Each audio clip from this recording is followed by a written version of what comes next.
Lawrence और अनमोल बिश्नोई यानी छोटा डॉन। लॉरेंस बिश्नोई का छोटा भाई जो विदेश में बैठकर लॉरेंस के गैंग की कमान संभाल रहा है। अनमोल इतना खतरनाक है कि हर बड़ी वारदात की साजिश से लेकर उसे अंजाम तक पहुंचाने की जिम्मेदारी खुद संभालता है। सिद्धू मूसेवाला की हत्या से लेकर सलमान खान के घर पर हमले और बाबा सिद्दीकी की हत्या का मास्टरमाइंड वही है। कौन है ये छोटा डॉन और इसे कितना मुश्किल है भारत लाना, इस रिपोर्ट में देखिए।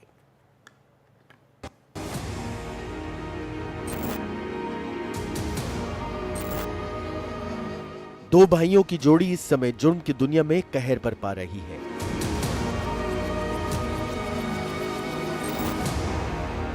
एक तरफ लॉरेंस बिश्नोई जेल से तो दूसरी तरफ उसका छोटा भाई अनमोल बिश्नोई विदेश से। बड़ा डॉन लॉरेंस जो आदेश देता है, छोटा डॉन यानी अनमोल उसे अमली जामा पहनाता है। लॉरेंस से 6 साल छोटा है अनमोल, लेकिन जुर्म की दुनिया में उसका कद अपने भाई से कम नहीं है। उसकी छवि इंटरनेशनल गैंगस्टर की बनती जा रही है। अनमोल बिश्नोई अपने भाई लॉरेंस बिश्नोई की तरह पढ़ाई और स्पोर्ट्स में अच्छा था। उसकी शुरुआती शिक्षा उसके गांव दुतारावाली के पास अबोहर में हुई, लेकिन इसके बाद वो कॉलेज की पढ़ाई के लिए राजस्थान के माउंट आबू चला गया। वो अच्छा बॉक्सर भी था, लेकिन बीच में ही पढ़ाई छोड़कर वो आपराधिक गतिविधियों में शामिल हो गया।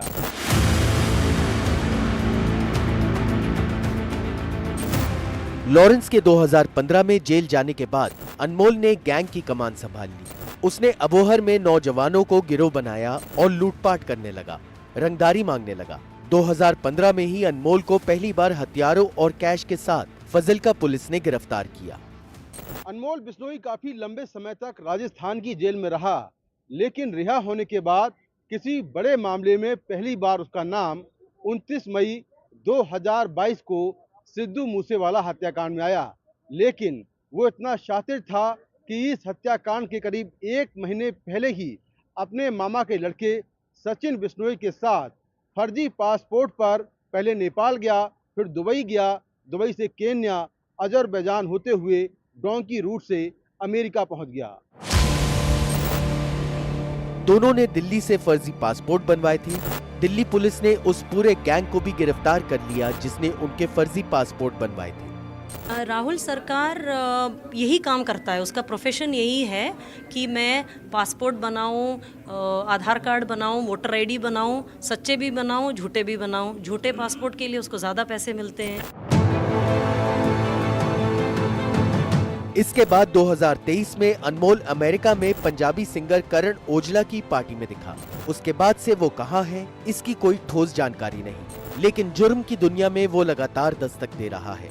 काले हिरण के शिकार की वजह से सलमान खान को धमकी देने का मामला हो या 14 अप्रैल 2024 को सलमान खान के घर फायरिंग का, हर मामले में उसका नाम तेजी से उभर रहा है। सूत्रों के मुताबिक सलमान खान के घर के बाहर फायरिंग करने वालों से खुद अनमोल बिश्नोई बात कर रहा था और उसने शूटरों से कहा था, गुरुजी का आदेश है। गुरुजी यानी लॉरेंस बिश्नोई। सूत्रों के मुताबिक सलमान खान के घर के बाहर फायरिंग करने वाले शूटरों से अनमोल बिश्नोई सीधे तौर पर बात कर रहा था और उसने कहा था, ये गुरुजी का आदेश है। गुरुजी यानी कि लॉरेंस बिश्नोई।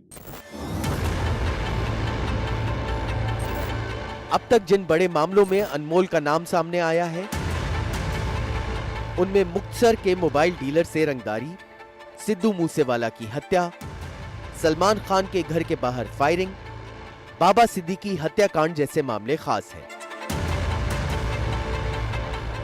जानकारी के मुताबिक अनमोल बिश्नोई पर अब 18 आपराधिक मामले दर्ज हो चुके हैं। वो एक केस में जोधपुर जेल में सजा भी काट चुका है। उसे 7 अक्टूबर 2021 को जमानत पर रिहा किया गया था। साल 2023 में जांच एजेंसी ने उसके खिलाफ चार्जशीट दाखिल की थी। हाल ही में NIA ने अनमोल को मोस्ट वांटेड अपराधियों की लिस्ट में शामिल किया और उस पर 10 लाख का इनाम रखा है। बाबा सिद्दीकी हत्याकांड में भी अनमोल बिश्नोई का नाम आया।